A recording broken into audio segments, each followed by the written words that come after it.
Umawit kayo ng isang bagong awit para kay Yahweh. Ang buong daigdig sa Kanya ay magpuri. Purihin ninyo siya, kayong mga naglalayag, kayong lahat na nilalang sa karagatan. Umawit kayong lahat na nasa malalayong kapuluan. Tayo pong lahat ay manalangin. Panginoon, maraming salamat po sa umagang ito na ipinagkaloob niyo sa amin. Salamat po at palagi niyo po kaming ginagabayan at iniingatan. Basbasan niyo po kami lagi ng inyong pagpapala, lalong-lalo na po ang mga kapatid naming nasa ibang bansa at malalayong lugar. Ang lahat po ng ito ay pinapanalangin namin sa pangalan ni Jesus. Amen.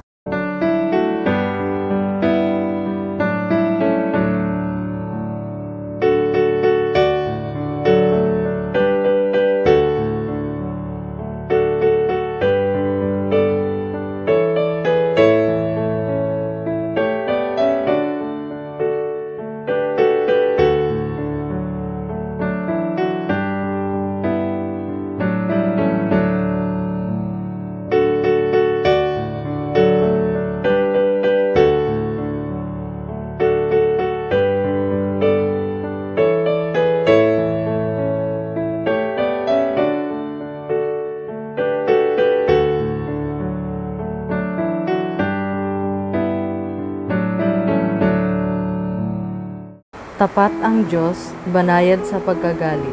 Ipahayag natin ang ating kasalanan sa Diyos at ating kapwa at sa kapaligiran.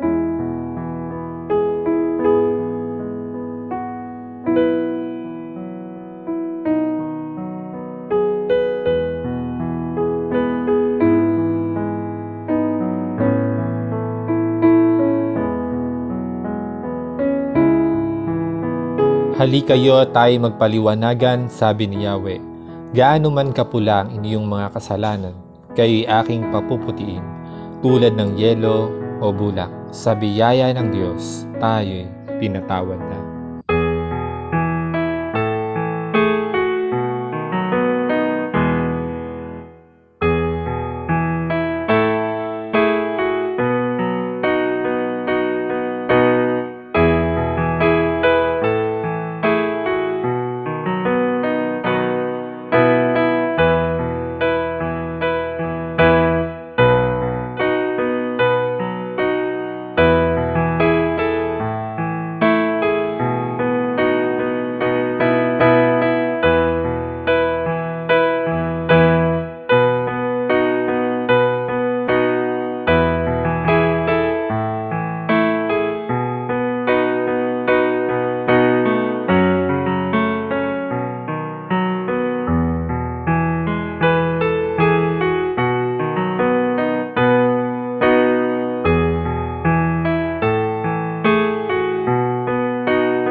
Tayo sama-samang lumapit at lumulog sa ating Panginoon.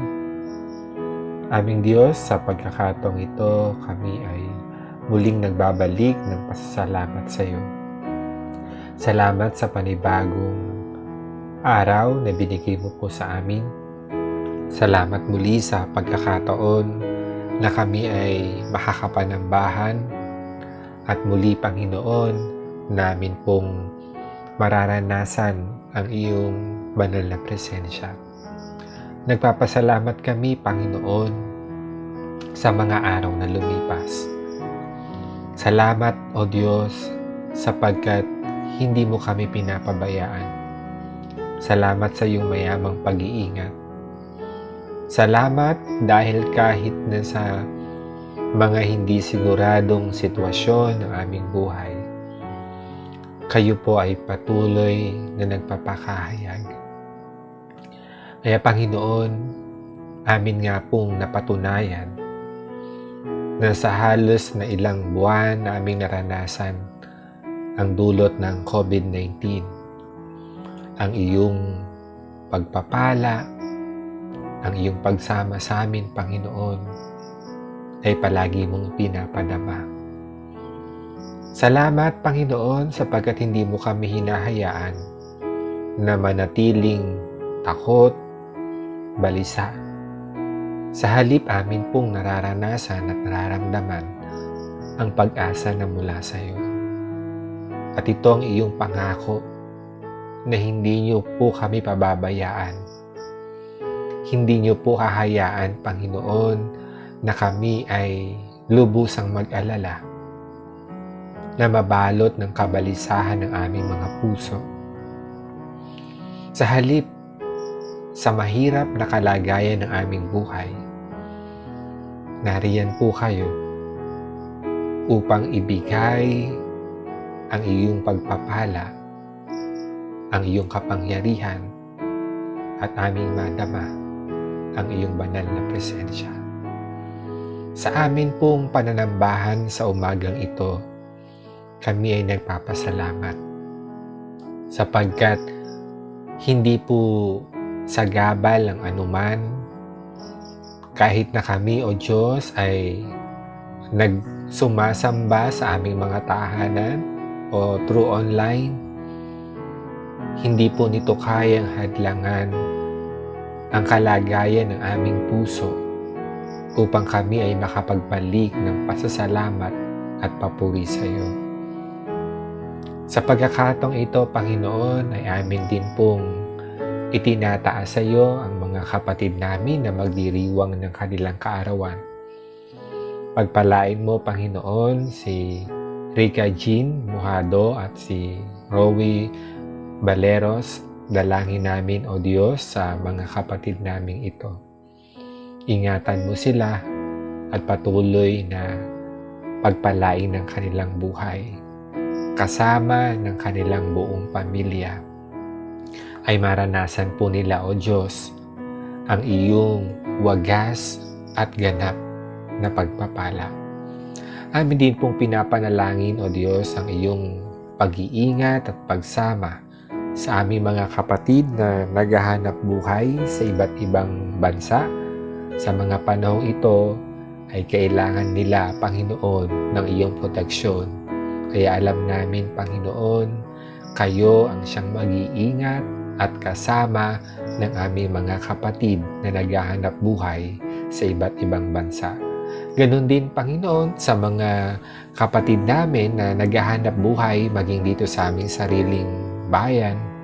Lalo na sa panahong ito, Panginoon, iyo pong igawad at ipagkaloob ang iyong pag-iingat at kalusugan para sa kanila. Ganon din, Panginoon, ay tinataas namin sa iyo at hinihiling ang pagbibigay mo po ng kagalingan sa aming mga kapatid na meron pong mga karamdaman. Anuman pong karamdaman, O Diyos, sa pangalan po ni Jesus ay amin pong inaangkin ang kagalingan. Kayo nawa, O Diyos, ang maglapat, magkaloob ng kalakasan sa bawat isa po sa amin. Ganon din, Panginoon, ay patuloy naming ipinapanalangin sa iyo. Maging sa araw na ito ay amin pong pinagdiriwang ang araw ng mga ama, ang mga haligi ng tahanan. Salamat, O Diyos, sa amin pong mga dakilang ama, sa mga ama na ipinakaloob mo sa bawat pamilya, na patunay nga, O Diyos, na sila ay simbolo ng pagpapala na mula sa iyo. Salamat po sa aming mga tatay. Salamat, O Diyos, sa kanilang sakripisyo, sa kanilang pagmamahal, sa kanilang buong pamilya. Kaya dalangin namin, O Diyos, ay patuloy na pagkalooban mo po sila ng lakas at patuloy na magampanan ang kanilang tungkulin bilang mga haligi ng tahanan, Panginoon. Ganon din, O Diyos, ay amin pong patuloy na pinapanalangin sa iyo ang amin pong kalagayan dulot ng COVID-19. Salamat, Panginoon, sa iyong pag-iingat at dalangin namin, O Diyos, ang iyong pag-iingat sa mga frontliners mula po sa aming mga doctors, sa amin pong mga nurses, sa mga health workers, sa mga police officers, Lord, even sa mga military personnel.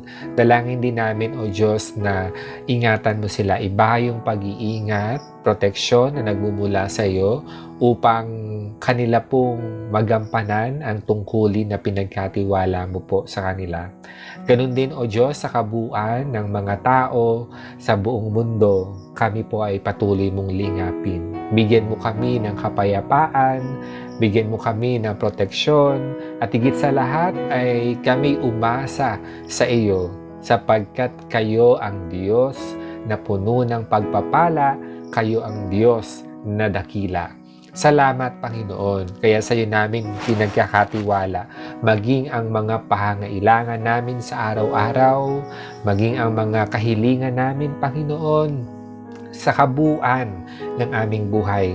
Nagpapasalamat kami sapagkat meron kaming Diyos na makapangyarihan sa lahat.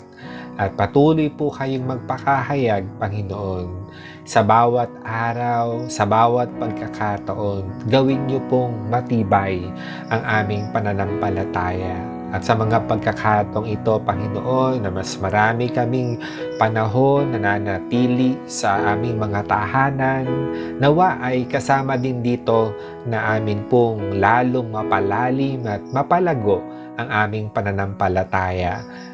Bigyan mo kami, Panginoon, ng panahon na makapagbasa, makapag-aral ng iyong banal na salita, at makapanalangin ng taimtim, sapagkat ito po ang aming sandata sa mga panahong ito. Salamat, O Diyos, sa iyong katapatan. Salamat sa iyong kabutihan, at patuloy kaming nagpupuri at nagpapasalamat sa tanging pangalan ni Jesus na aming Panginoon at tagapagligtas. Amen.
Panalangin upang tulungan ng Diyos. Sa aking dalangin, ako'y iyong dinggin. Tugunin mo, Yahweh, ang aking pagdaing. Ako'y mahina na't wala nang tumingin.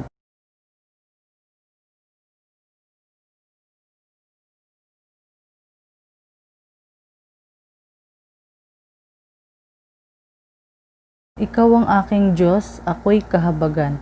Sa buong maghapoy siyang tinatawagan.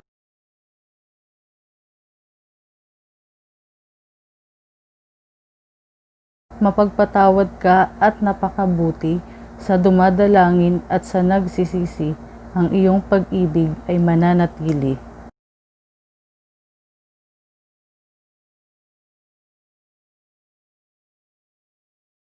Dumaraing ako kapag mayroong paggabag, iyong tinutugon ang aking pagtawag.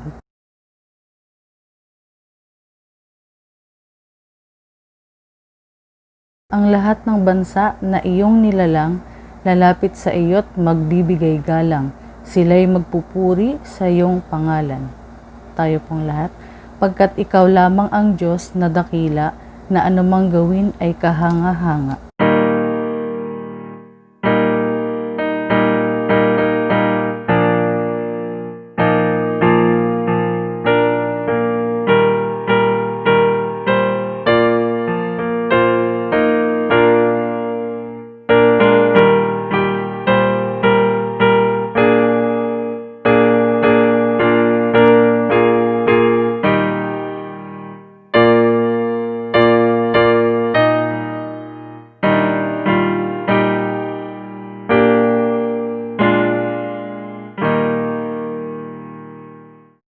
Para po sa ating pagbubulayan, ating buksan ang ating Biblia sa aklat ni Lucas, Kabanata 15, talata 20 hanggang 24. At siya'y nagpasyang umuwi sa kanila.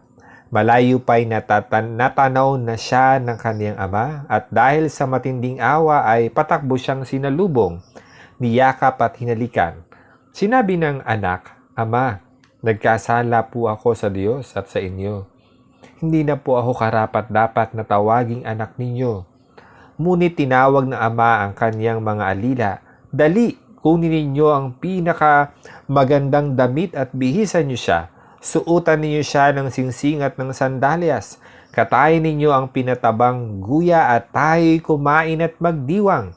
Sapagkat ang anak kong ito ay namatay na, ngunit siya ay nabuhay, nawala, ngunit muling natagpuan, at sila nga'y nagdiwang." Ang Diyos ang nagpala sa pagkabasa at pagkarinig ng mabuting balita.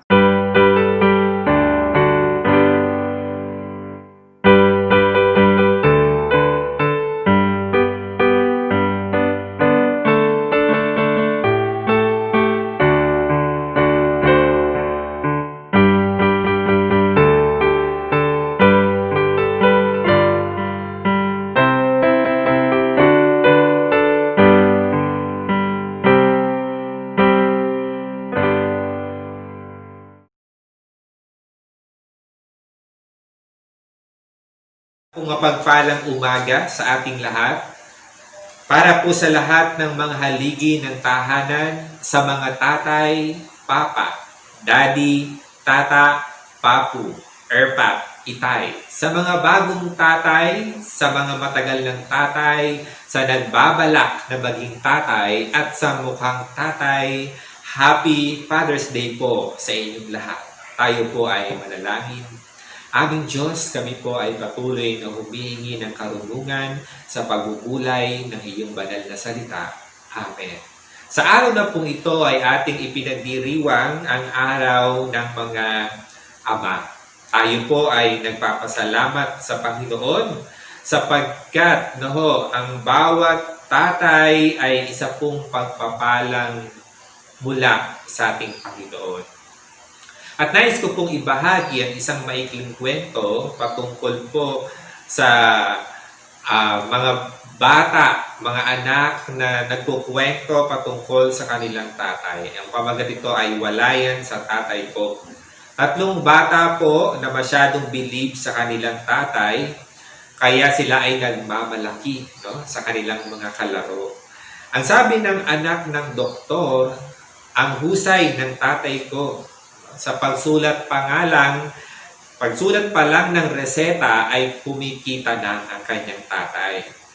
Ang sagot naman ng anak ng abogado, wala yan sa tatay ko.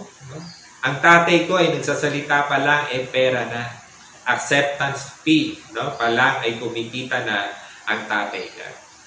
Bagamat walang may pagmamalaking kita ang anak ng isang pastor, tungkol sa kanyang ama, ay hindi siya nagpatalo. Wika niya, ang mga tatay nyo, wala yan sa tatay ko.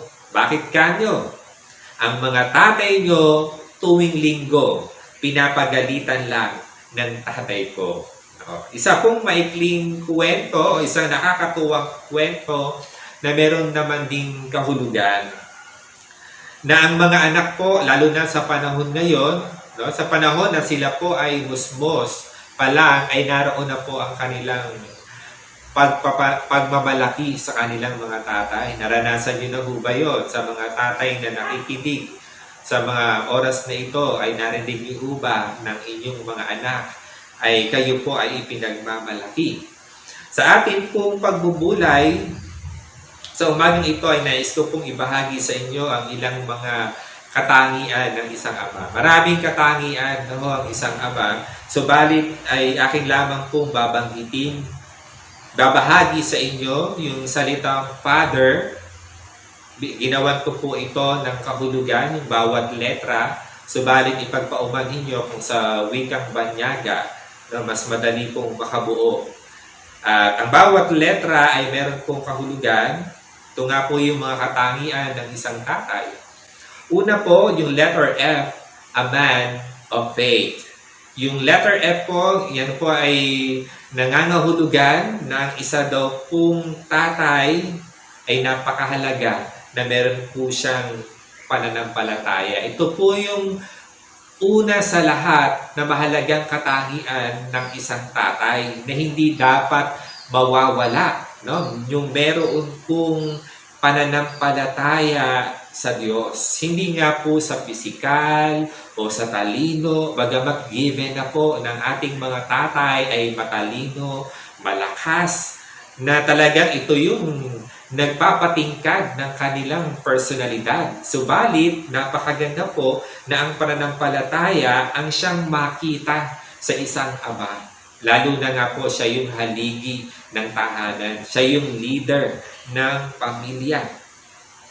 Upang ang isa pong ama na merong pananampalataya ay kanya pong makayanan ang nakaatang na mga responsibilidad sa kanya.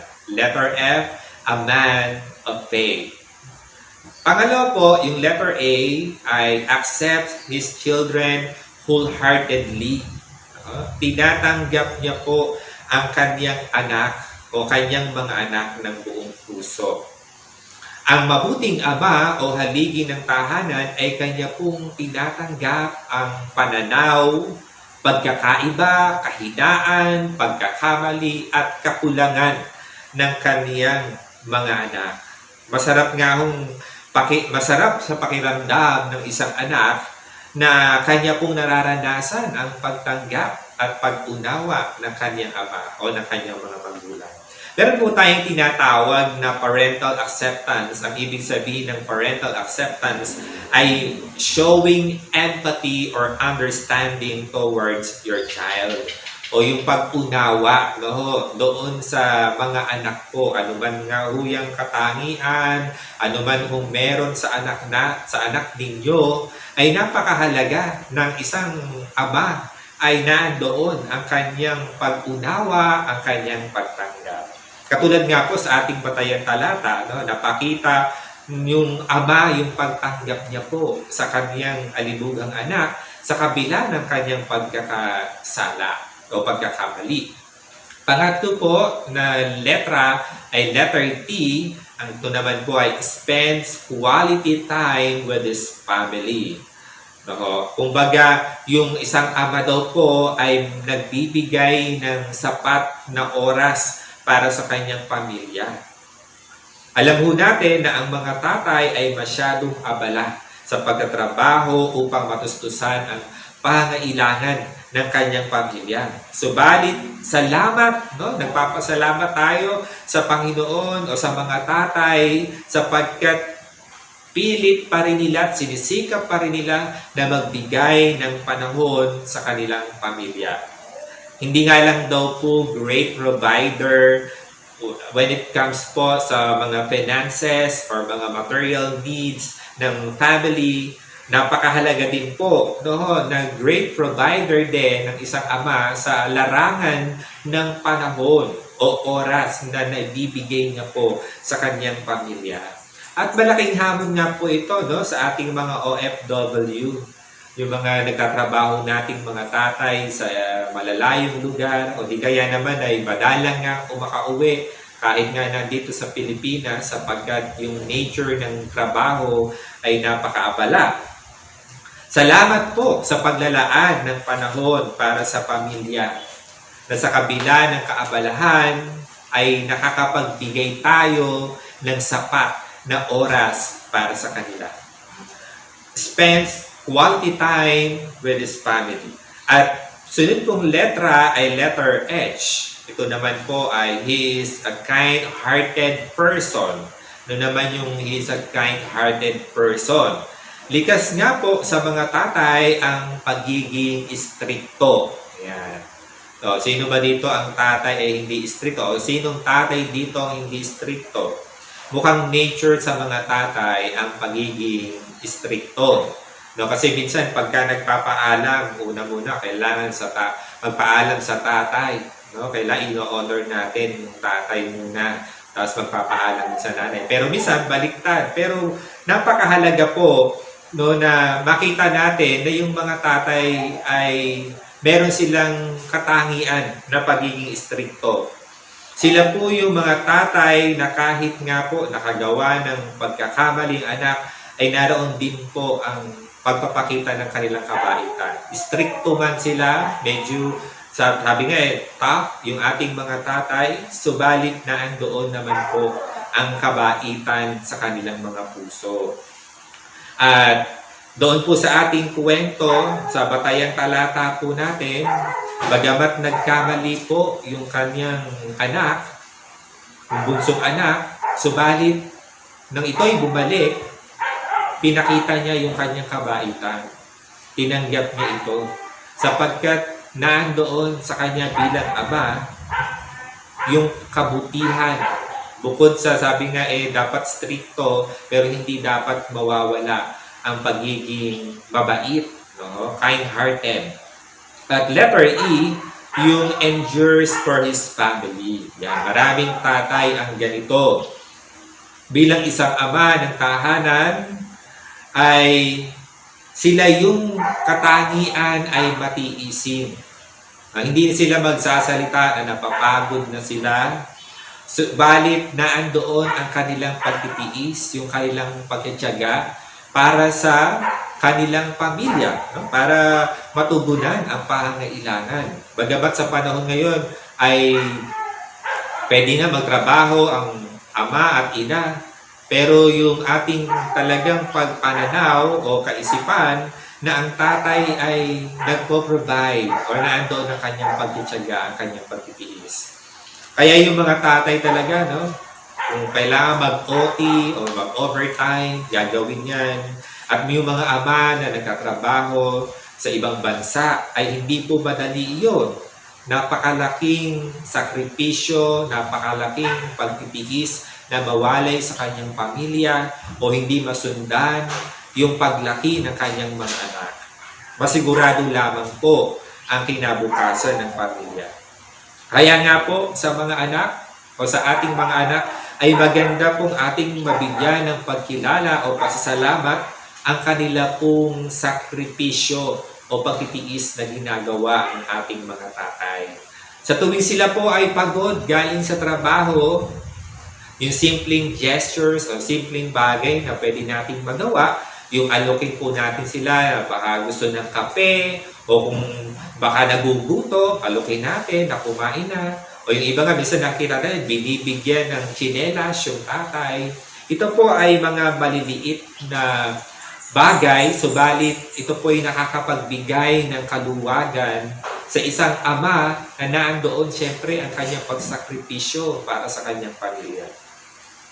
At naandoon din po, sabi ng letter R, last letter po, sabi nga, he is a role model. Paano siya? No? Bilang ama, sila po yung modelo o huwaran sa loob ng tahanan. Salamat po dahil ang mga tatay ang huwaran ng kasipagan at determinasyon maitaguyod ang pamilya. Hindi sila sumuko, no? Nandoon na sila yung huwaran ng kasipagan. Katulad din po sa kwento ng Alibughang Anak, paano ipinakita ng ama yung kanyang pagiging huwaran. Yung pagpapatawad doon po sa kanyang bunsong anak, yung kanyang pagtanggap. Ito po ay napakita niya doon sa kanyang panganay na anak. no, na ay na baga nag-inwestiyon na bakit tinanggap uli, pinagpatay ng hayop, ng diwang. So nandoon na ipinakita na bilang isang ama ay siya ay nagpatawad.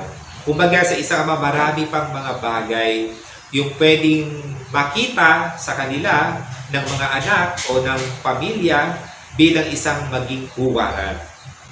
At sa ating pong pagtatapos, ang mga katangian pong nabanggit ay isa pong malaking hamon para po sa mga tatay na sa tulong ng Diyos, ito ay ating maranasan. Muli, maraming salamat po sa ating mga dakilang haligi ng tahanan. Sa ngalan ng Ama, ng Anak, at ng Espiritu Santo. Amen.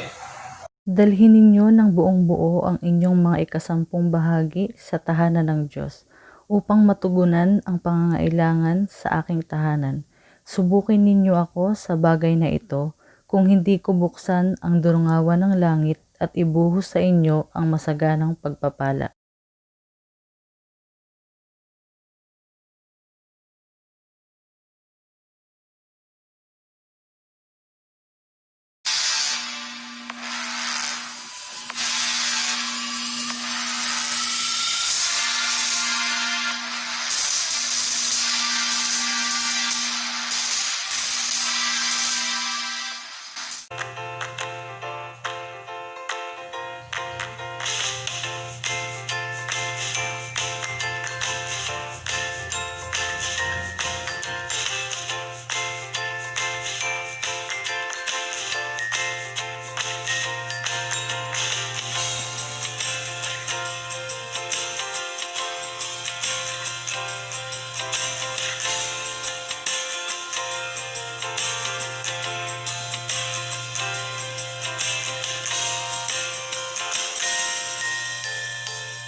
Three feet tall and full of questions.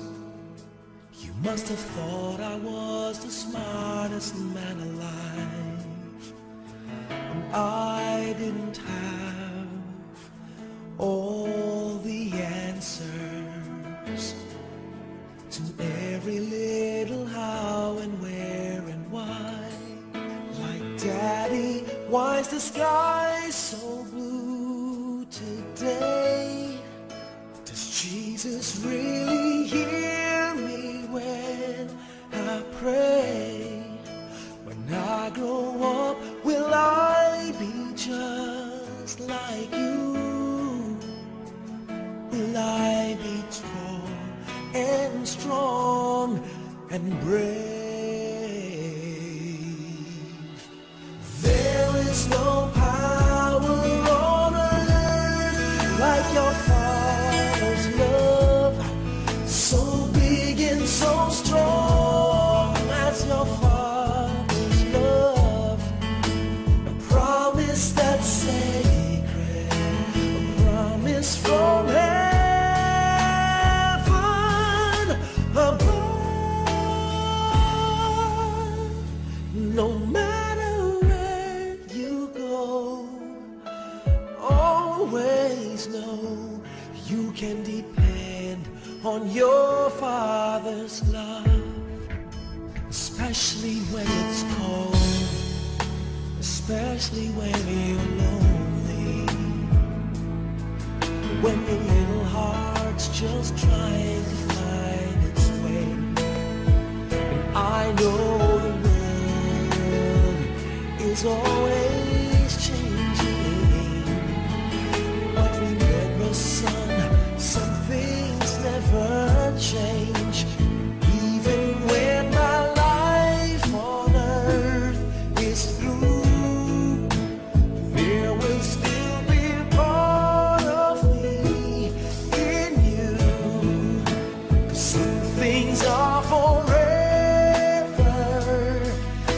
nothing's ever gonna take my love from you. There's no power like your Father's love, so big and so strong as your Father's love.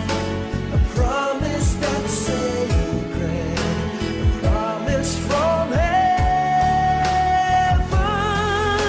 above.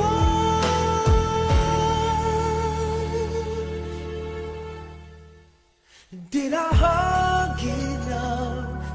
Did I care enough when you most needed me?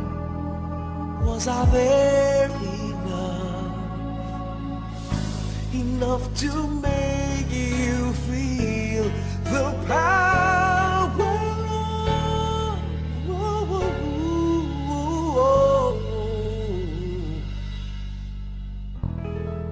your Father's love.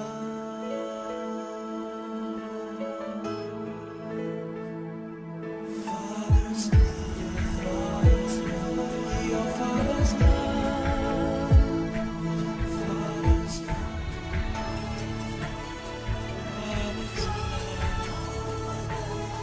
Father's love, Father's love.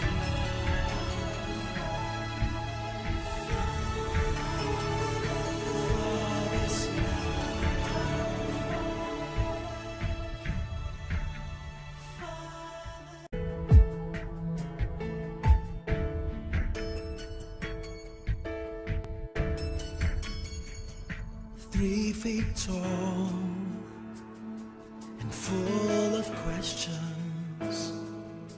You must have thought I was the smartest man alive, and I didn't have all the answers to every little how and where and why. Like Daddy, why's the sky so blue today? Does Jesus really hear me when I pray? When I grow up, will I be just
of my Father on high, through the eyes of my Father on high.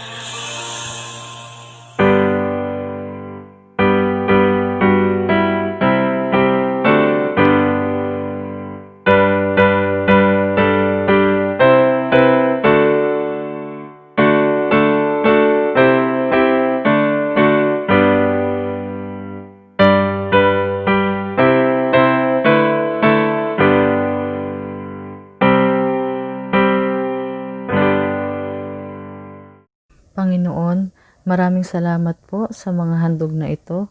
Basbasan niyo po ito upang magamit namin sa paglago ng aming iglesia. Maraming salamat din po sa mga taong naghandog nito. Ang lahat po ng ito ay pinapasalamat namin sa pangalan ni Jesus. Amen.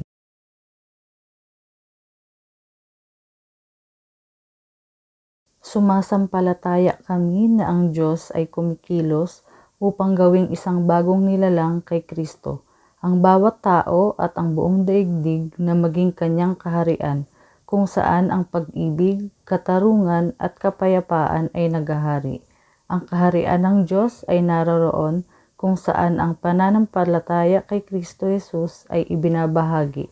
Ang pagpapagaling ay ibinibigay sa mga may sakit, ang pagkain ay ibinibigay sa nagugutom, ang liwanag ay ibinibigay sa mga bulag at ang kalayaan ay ibinibigay sa mga bilanggo at inaapi.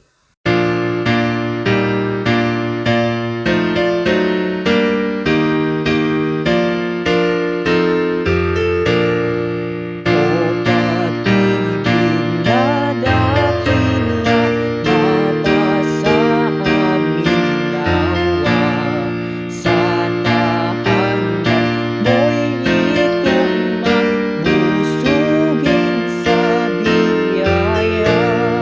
Ikaw lukhang mahabagin, Jesus na magiliwin. Kaligtasan mo'y ibigin, suma-pusong namin. Ang Espirito'y ilapit sa damdaming may hapis. Maghari sa aming isip nang sa iyo'y masanib. Huwag mo kaming pabayaan sa pitang kasamahan. Ang banal mong kalooban kami ay pangunahan. Kailangan namin ngayon ang lingap mong hinahon. Huwag bayaang maparoon sa napakmang linggatong. Hangad naming kabuhayan na nasa iyong dangal, at hindi masuntungan sa sinumang kinakal. Amen. Aming Diyos, salamat po sa iyong wagas na pag-ibig. Salamat sapagkat patuloy mo kaming pinagpapala. Salamat, Panginoon, sapagkat kayo ang aming Diyos Ama na patuloy na nagkakaloob, kumakalinga sa amin sa araw-araw. Nagpapasalamat din kami, Panginoon, sapagkat ipinakalob niyo po sa amin ang aming mga ama dito sa lupa.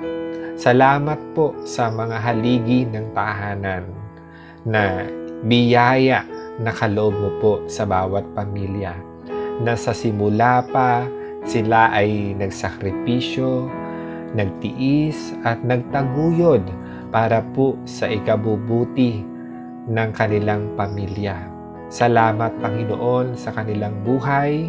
Kaya dalangin namin sa aming mga tatay ay patuloy mo po silang ingatan, patuloy na pagkalooban ng kalakasan at kanila pong madama ang aming pagmamahal sa kanila bilang bahagi ng pamilya. Salamat, Panginoon, at patuloy din naming dalangin ng iyong pagpapala ay ipagkaloob mo po sa amin sa mga darating na araw, sa mga panibagong mga hamon sa aming buhay ay pinangahawakan namin, Panginoon, ang iyong walang hanggang kabutihan.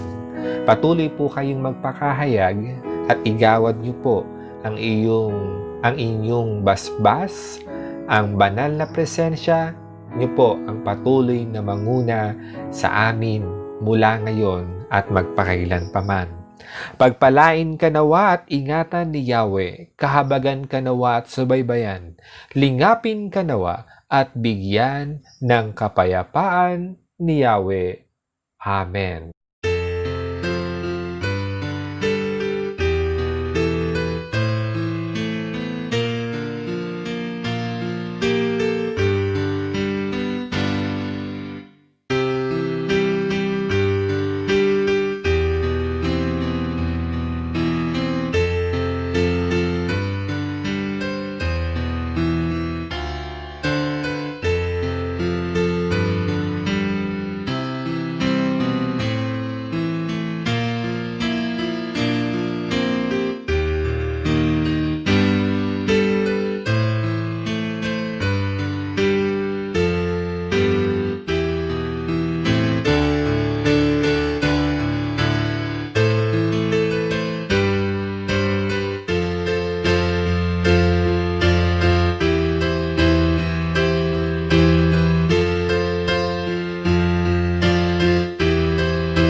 Isang maganda at pagpalang araw sa ating lahat at Happy Father's Day muli sa ating mga tatay.